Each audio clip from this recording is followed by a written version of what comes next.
Hello बच्चों, तो आप लोगों की तैयारी कैसी चल रही है? आई होप आपकी तैयारी बहुत अच्छी चल रही है और आगामी 8 और 9 अगस्त को जो आपकी सैद्धांतिक परीक्षा होने वाली है, वो बहुत अच्छा पेपर आपका जाने वाला है। तो मेरा गुड लक आप लोगों के साथ। तो स्टार्ट करते हैं आज पार्ट 8, जिसमें हम फिर से सॉल्व करने जा रहे हैं 30 क्वेश्चंस को। अगर इस तरह से आप क्वेश्चंस लगाते गए और आपने जो पढ़ा है तो आप खुद समझ रहे होंगे कि आपसे कितने क्वेश्चंस करते बन रहे हैं और धीरे धीरे ये रेशियो आपका बढ़ता जाएगा और निश्चित ही आपको बहुत अच्छे मार्क्स आएंगे। स्टार्ट करते हैं। पहला क्वेश्चन है, आशुलिपि को और किन किन नामों से जाना जाता है? Tachygraphy, swift and narrow writing, stenography या उपर्युक्त सभी?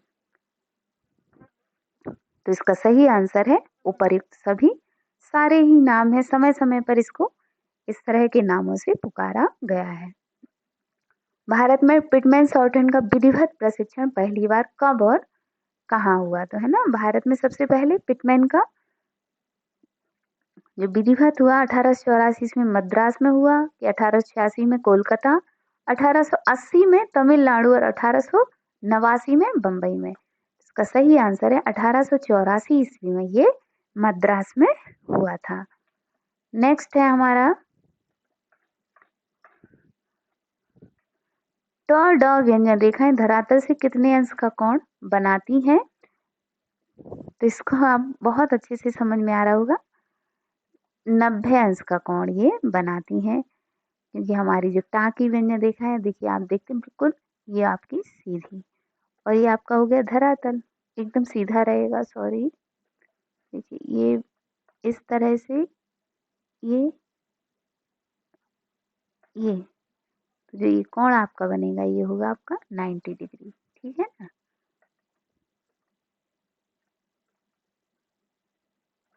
ओके, तो 90 डिग्री का कोण बनाती हैं।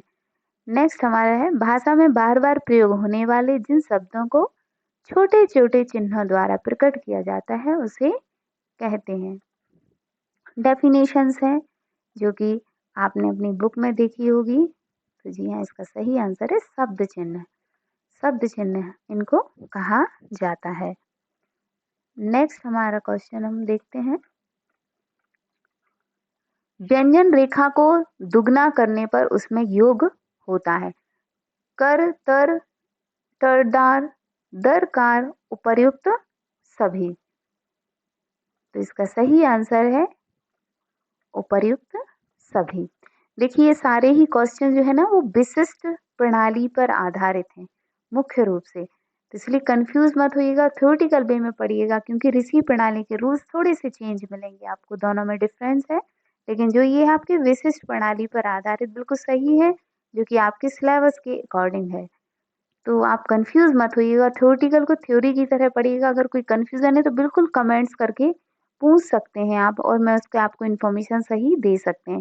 जैसे कुछ बच्चे अभी पूछ रहे थे कि मैम हमें सिर्फ शॉर्ट हैंड के ही क्वेश्चंस करवाइए, तो ऐसा नहीं है, हमें तीनों क्वेश्चंस का समायोजन अपने थ्योरी के पेपर में मिलेगा। तो हमें तीनों को ही पढ़ना है, ऐसा नहीं कि आप एक शब्द को पढ़ लेंगी तो आपका बहुत अच्छा पेपर हो जाएगा, तो ऐसा नहीं है। 12 13 क्वेश्चन सभी से आपको देखने को मिलेंगे। आशुलिपि में व्यंजनों पर र तथा ला के योग को प्रकट करने के लिए एक सिलिंडर ब्लैंक्स लगाते हैं, तो क्या लगाते हैं ये? प्रारंभिक हुक, प्रारंभिक लूप, प्रारंभिक वृत्त या प्रारंभिक बिंदु? तो बिल्कुल प्रारंभिक हुक लगाते हैं हम, जो कि रा और ला को प्रकट करता है। जैसे ये आपकी है ना, ये आपका हो गया रा हो गया है ना, और ये आपका हो गया, यहाँ से स्टार्ट करते हैं, ला हो गया। ठीक है ना? तो इस तरह से सरल और वक्र दोनों ही व्यंजन रेखाओं में इनका प्रयोग किया जाता है। नेक्स्ट है हमारा, संयुक्त व्यंजन व्य और ह को प्रकट करने के लिए व व्यंजन रेखा को बड़ा कर देते हैं, व व्यंजन रेखा को छोटा करते हैं, व व्यंजन रेखा के हुक को बड़ा कर देते हैं या व व्यंजन में हा जोड़ देते हैं? बहुत ही अच्छा क्वेश्चन है ये, बहुत अच्छा क्वेश्चन है, आप देख रहे हैं। तो जो पढ़े होंगे अगर क्वेश्चन अच्छे से थ्योरी, तो जो है ना वा व्यंजन रेखा को हम क्या कर देते हैं? छोटा कर देते हैं। बिल्कुल नहीं। जो वा व्यंजन रेखा है ना, उसके हुक को थोड़ा-सा हम बड़ा कर देते हैं। देखिए, थोड़ा-सा समझा देती हूँ, ये भी विशिष्ट प्रणाली का नियम है। ऋषि में इसका देखने को नहीं मिलता। जैसे ये आपका वा व्यंजन रेखा है, ठीक? बिल्कुल। और जब हम इसी व्यंजन रेखा को इस तरह से बड़ा कर देते हैं, ये जो हुक है ना, हुक का साइज़ आप देख रहे हैं, ये बड़ा हो गया है, तो इसमें व्या है ना, यहाँ य यहाँ का जो है ना वो योग हो जाता है, पढ़ते हैं। जैसे व्यवहार शब्द हुआ, तो आसानी से इस नियम से आप लिख सकते हैं। नेक्स्ट है व्रत युक्त अंतिम हुक किसे कहते हैं? स्व, स्व, श्य, श्य, स्य, स्य या उपर्युक्त सभी। तो जी हाँ, इसका सही आंसर है उपर्युक्त सभी। जो व्रत युक्त अंतिम हुक होता है ना, वो इस तरह से जैसे बन जाता है। ये आपका है, ये व्रत भी आ गया और ये अंतिम हुक, इस तरह से इसको बना देते हैं। इसी में या को जोड़ देते हैं इस तरह से, तो ये तीनों का ही आपका प्रोनाउंसिएशन करता है। नेक्स्ट है आशुलिपि में व्यंजनों को आधा करने पर उसमें कुछ फिल इन द ब्लैंक्स जाता है। तो क्या होता है? घट जाता है, जुड़ जाता है, व्यंजन पढ़ने में नहीं आते या व्यंजन रेखाएं गलत बनती हैं। नियम आपने पढ़ा होगा, तो जी हाँ, बिल्कुल जुड़ जाता है, कुछ ना कुछ जुड़ जाता है। टा टा का योग हो जाता है, दा डा को करते हैं, मतलब सारे नियम अलग अलग हैं, तो मतलब कुछ जुड़ जाता है, ठीक है ना? ना कुछ घटता है ना व्यंजन पढ़ने में गलत होते हैं। नेक्स्ट है व्रत सा वक्र रेखाओं के साथ फिल इन द ब्लैंक्स लगाया जाता है। दाएं रुख, अंदर की ओर, बाएं रुख या इनमें से कोई नहीं। तो जो भी जब भी वक्र व्यंजन रेखाओं के साथ हम कुछ भी प्रयोग करते हैं तो वो अंदर की तरफ ही लगाया जाता है। तो जैसे ये आप है, ये आपका हो गया साव्रत और ये आपकी वक्र रेखा है, तो ये सम है ना, तो ये अंदर की तरफ हमने इसको लगा दिया है। नेक्स्ट है हमारा वाक्यांश में दुग्नीकरण सिद्धांत का प्रयोग करने पर किसका योग होता है? तौर, आधार, आहार या उपर्युक्त सभी, है ना? जब भी वाक्यांश में हम दुग्नीकरण का सिद्धांत प्रयोग करते हैं तो क्या होता है? उसमें तौर जो है ना, तौर शब्द जो है ना वो जुड़ जाता है। जैसे आम तौर पर देखते हैं ना, तो वो इसी से जुड़ता है, आम तौर पर। नेक्स्ट है आपका प्रत्यय को आशुलिपि में व्यंजन रेखा के साथ कैसे लिखते हैं? जोड़कर, काटकर, अलग से या उपर्युक्त सभी। तो जी हाँ, इसका सही आंसर है उपर्युक्त किसी भी तरह से आप इसको लिख सकते हैं प्रत्यय को। प्रत्यय जैसा कि पता भी है कि जो भी कुछ शब्द होते हैं, जो हम अपने व्यंजन के पीछे लगते हैं, मतलब शब्द के पीछे लग के उसका अर्थ परिवर्तित कर देते हैं, वो आपके क्या कहलाएंगे? जैसे हानि, तो जो कारक शब्द है ना, वो आपका हो गया। कर हो गया, जैसे हितकर, है ना, वो आपका क्या है? जो भी पीछे लग रहा है वो जैसे कारक हो गया, कर हो गया, आपका कारी शब्द हो गया, ये सारा आपका वो जो है ना वो प्रत्यय शब्द कहलाएंगे। ला व्यंजन से क्या प्रकट होता है? आलय, मंडल, का एवं खा दोनों या उपर्युक्त में से कोई नहीं। तो यहाँ से आलय और मंडल दोनों ही प्रकट किए जाते हैं ला व्यंजन को लगाने से, है ना, आलय और मंडल, क्योंकि आलय में ला ये आ रहा और मंडल, तो इसको दोनों ही चीजें प्रकट की जाती हैं। दोनों ही शब्द, सॉरी, चीज नहीं है, कोई शब्द है, यहाँ पे शब्दों की बात हो रही है। द्विस्वर कितने होते हैं? 1, 4, 3 और 5। ये बहुत अच्छा क्वेश्चन है। कितने होते हैं द्विस्वर आपके? तो अगर हम, ये बहुत अच्छा क्वेश्चन, देखिए इसमें दो भी आता है, कई बार दो ऑप्शन भी हमें देखने को मिला है और तीन है वो भी सही है। तो देखिए जब हम विशिष्ट प्रणाली में जाते हैं, विशिष्ट की बात कर रहे हैं, तो यहाँ पर देखो तीन तरह से द्विस्वर पढ़ाए जाते हैं। तीन चिन्ह हमने यहाँ पर देखे हैं आपके, ये बता रही हूँ आपको। देखिए ये होता है जो फर्स्ट प्लेस पे लगाया जाता है, ये सेकंड पे आपका ये हो जाएगा, ये थर्ड प्लेस पे। जबकि अगर हम अपने उस पे जाते हैं, उस पे उसमें, तो उसमें आपके दायां और वायां नाम से ही आपके दो इस तरह के हमें चिन्ह देखने को मिलते हैं ऋषि प्रणाली में। दायां द्विध्वनिक और बायां द्विध्वनिक, ठीक है ना। तो इसलिए 2 भी होते हैं और 3 भी, मतलब ऑप्शन देख लीजिए, लेकिन 2 कभी दिया नहीं रहेगा आपको, 3 दिया है यहाँ पर, तो आंसर आपका 3 सही होगा। नेक्स्ट है आपका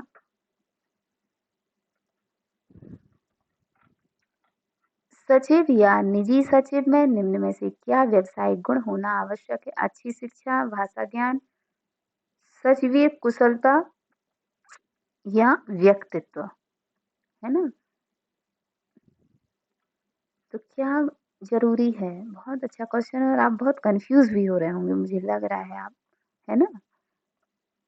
तो व्यक्तित्व है ना, पर्सनालिटी, ये ज़्यादा सबसे ज़्यादा, ऐसा नहीं सिर्फ अच्छी शिक्षा हो पर्सनालिटी नहीं हो तो भी कुछ नहीं है। ये व्यावसायिक गुण की बात हो रही है, देखो यहाँ पे इस लाइन पे आप ध्यान दीजिएगा, क्या बात हो रही है? व्यावसायिक गुण, है ना। तो ये है, ये उसका एजुकेशन से संबंधित हो जाएगा ना, ये सारा आपका, है ना, एजुकेशनल क्वालिटी हो जाएगी, इसलिए उसका व्यावसायिक गुण है। व्यावसायिक गुण कौन सा पूछा जा रहा है ये देखना है आपको। सामान्य टाइपिंग का कार्य करने के लिए कितने फुट कैंडल प्रकाश की आवश्यकता होती है? सामान्य तौर पर 70, 100, 150 या 90। तो इसका जो सही आंसर है वो है ऑप्शन का 150। कार्यालय की सजावट में विभिन्न रंगों के प्रयोग में के क्या उद्देश्य है? क्या उद्देश्य होता है विभिन्न तरह के रंगों का उपयोग करने का? प्रतिष्ठा के लिए, स्वास्थ्य के लिए, मनोबल के लिए, उपयुक्त सभी। यहाँ कार्यालय का सभी चीजों को ध्यान में रखते हुए हम रंगों को जो है ना, रंगों के माध्यम से सजावट करने का उद्देश्य होता है। नेक्स्ट है लिटिल एवं ब्राजील के अनुसार स्थान की नियत मात्रा का मिलान करो, है ना। तो क्लर्क के लिए कितना होना चाहिए, कनिष्ठ अधिकारी के लिए कितना, विभागीय अध्यक्ष के लिए कितना और सुपरवाइजर के लिए कितना होना चाहिए? तो जो है ना, क्लर्क कितने के लिए होना चाहिए? क्लर्क के लिए होना चाहिए आपका 75 से 85। ये है आपका 75 से 85 रहेगा किसके लिए? क्लर्क के लिए। और जो आपका कनिष्ठ वाला हो गया, उसके लिए कितना चाहिए? अधिकारी जो हो गया उसके लिए हो गया आपका 130। और जो भी आपका विभागीय अध्यक्ष है उसके लिए कितना चाहिए? सबसे ज्यादा चाहिए 310। और सुपरवाइजर के लिए कितना चाहिए? सिर्फ और सिर्फ 100 वर्ग फुट, है ना।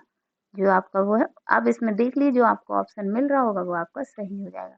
मेरे ख्याल से ये वाला आपका ऑप्शन सही होना चाहिए, खा। देखिए पहले का सी मिल रहा है, डी, ए और आपका बी, तो ये आंसर आपका सही हो जाएगा। नेक्स्ट है कार्यालय प्रबंधक में क्या गुण नहीं होना चाहिए?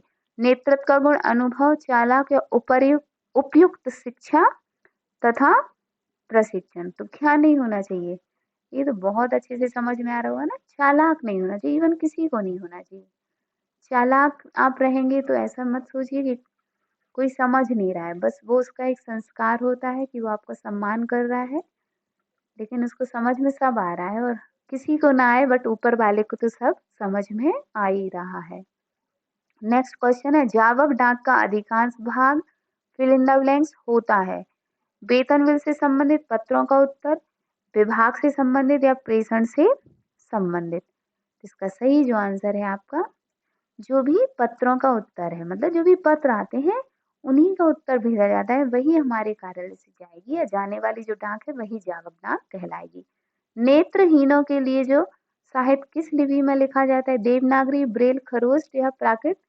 सभी को मालूम है ब्रेल लिपि है जो स्पेशली उनके लिए बनाई गई है, और उसी में उनका साहित्य लिखा जाता है, जिसमें कि थोड़ा सा उनका उभरा हुआ हम देखते हैं, उभरी हुई चीज है जिससे कि वो पढ़ लेते हैं उसको छू करके।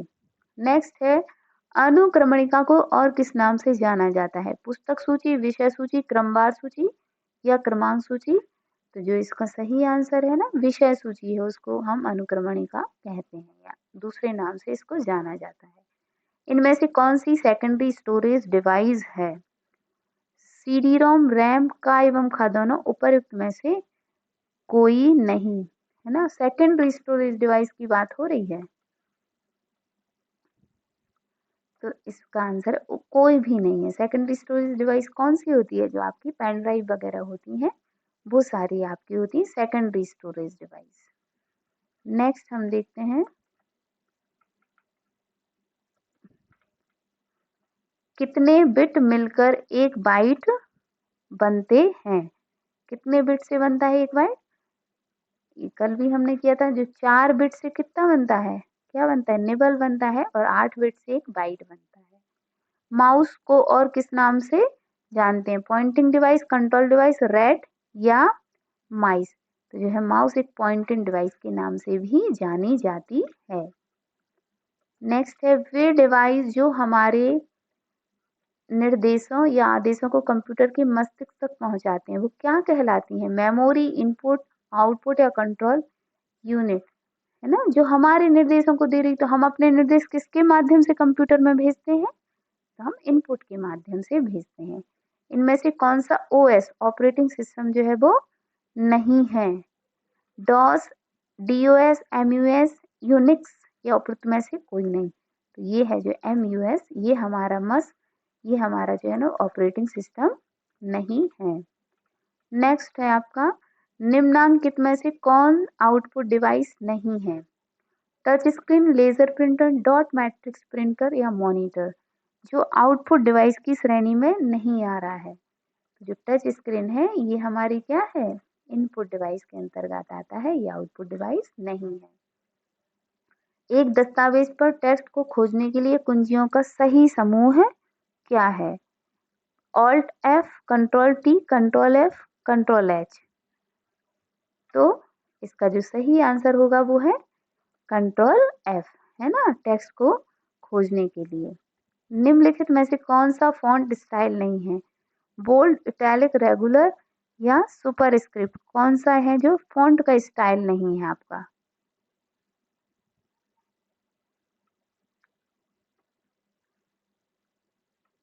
जल्दी से बताइए, फॉन्ट स्टाइल नहीं है तो आपका जो है सुपर स्क्रिप्ट है, वो फॉन्ट की स्टाइल नहीं है। तो वीडियो आपको अच्छा लगा होगा, क्वेश्चंस करने में भी बहुत मजे आए होंगे। आपने वीडियो देखा, आपने क्वेश्चंस बहुत सारे लगाए, अब आपको अपने आप को जज करना है। Thank you for watching the video.